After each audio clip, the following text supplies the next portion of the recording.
ছোট জায়গায় থাকতে হবে। এই শাহরুখ খান, আমির খান আর এইসব চলবে না।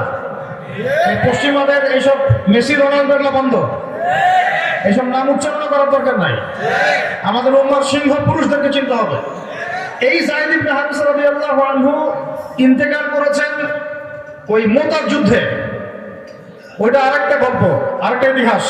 তিনজনকে সেনাপতি করা হয়েছিল, একজন ছিলেন যায়েদ ইবনে হারিসা রাদিয়াল্লাহু আনহু, যিনি মানুষকে সৃষ্টি করেছেন আলাক থেকে। কি থেকে ভাই? আলাক মানে জমাট বাঁধা রক্তপিণ্ড। মায়ের পেটে যখন জমাট বাঁধা রক্তপিণ্ড থাকে এটাকে বলা হয় আলাক। খলাকাল ইনসানা মিন আলাক। ইকরা ওয়া রাব্বুকাল আকরাম। পড়ুন, আপনার রব মহিমান্বিত। আল্লাযী আল্লামা বিল কলম, যিনি মানুষকে কলম দ্বারা জ্ঞান শিক্ষা দিয়েছেন। দেন নাই? আল্লামাল ইনসান মা লাম ইয়ালাম, মানুষকে সেই জ্ঞান শিক্ষা দিয়েছেন যা মানুষ জানতো না। তাহলে বুঝতে পারলাম যে সৃষ্টিগতভাবে মানুষ জ্ঞানী ছিল না, আল্লাহ পাক জ্ঞান শিক্ষা দিয়েছেন। ওই যে আদম আলাইহিস সালাম, তিনি কি শুরু থেকে জ্ঞানী ছিলেন না আল্লাহ পাক শিক্ষা দিয়েছেন? আল্লাহ সূরা বাকারা বলছে ওয়া আল্লামাল আদামা আসমা কুল্লাহা, আমি আল্লাহ পাক আদম আলাইহিস সালামকে সমস্ত নাম শিক্ষা দিয়েছেন। সুবহানাল্লাহ। সুম্মা আরাদাহুম আলাল মালায়েকা, এরপরে ফেরেশতাদের সামনে উপস্থাপন করেছেন। তারপরে ফেরেশতাদেরকে বলেছেন যে উসজুদু লি আদম, আদমকে কি করো? সিজদা করো। আদমকে সিজদা করা হয়েছে কিসের বদৌলতে? শারীরিক শক্তি নাকি জ্ঞান? কোনটা? তাহলে এই হলো আমাদের জ্ঞানতাত্ত্বিক আলোচনা। এই কারণেই জ্ঞানতাত্ত্বিক আলোচনা এত বেশি দরকার, শিক্ষা প্রতিষ্ঠানের দরকার, ইলমের মোজাকারা দরকার। আল্লাহ পাক আমাদের সবাইকে শরীয়ী জ্ঞানে জ্ঞানী হওয়ার তৌফিক দান করেন। এখন মূল কথায় আসি। এই যে ওহী নাজিল হলো, সেই ওহীর প্রথম কথাটা কি সংক্রান্ত ভাই? লেখাপড়া সংক্রান্ত। দেখেন এই 5টা আয়াতের মধ্যে পড়ার কথাও আছে, লেখার কথাও আছে।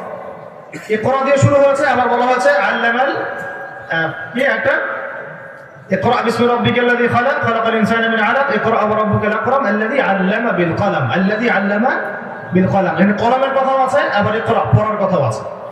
এখন সেই নবী মুহাম্মদ সাল্লাল্লাহু আলাইহি ওয়াসাল্লাম এই ওহীটা পেয়ে প্রথম 3 বছর, প্রথম কত বছর ভাই? প্রথম 3 বছর তিনি গোপনে গোপনে দাওয়াতি কাজ করেছেন। কিভাবে বলেন?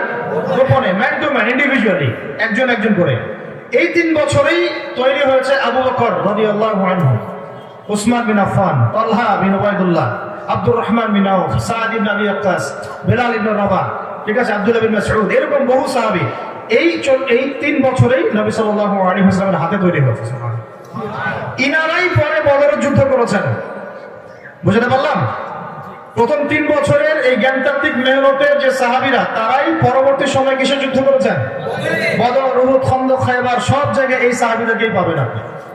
তার মানে জ্ঞান না শিখে সরাসরি বদর যুদ্ধে লাভ দেওয়া যাচ্ছে না। আগে আপনাকে শুরু থেকে শুরু করতে হবে। আল্লাহ পাক তৌফিক দান করেন।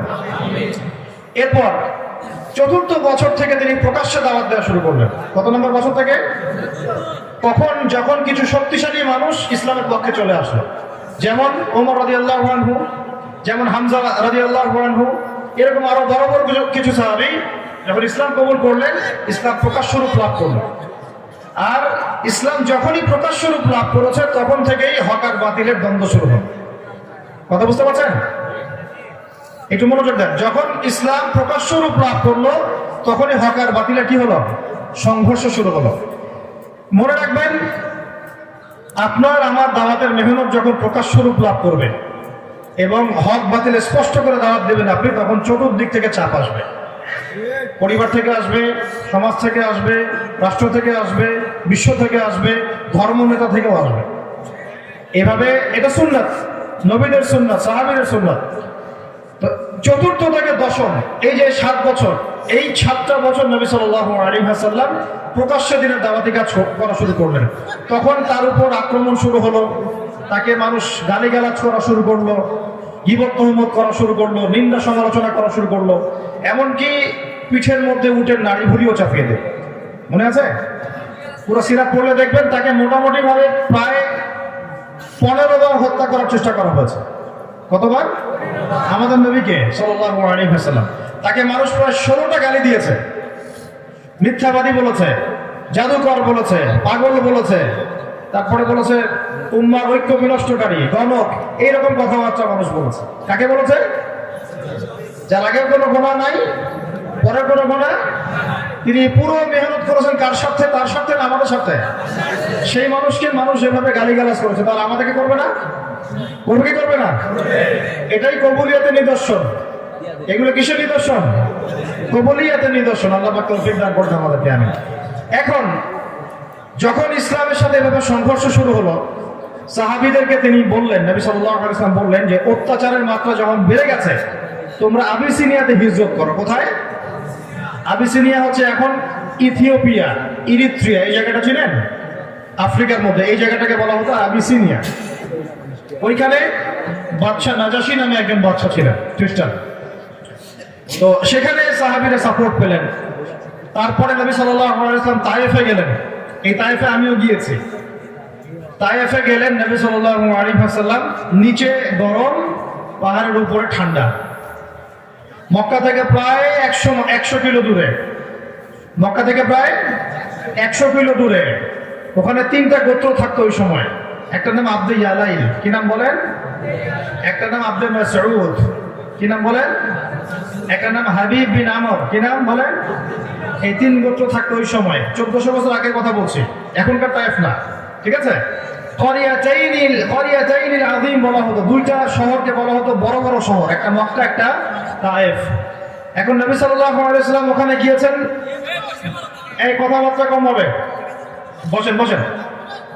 নবী সাল্লাল্লাহু আলাইহি ওয়াসাল্লাম সেখানে গিয়েছেন জুন জুলাই মাসে। কি মাসে? যখন প্রচন্ড গরম।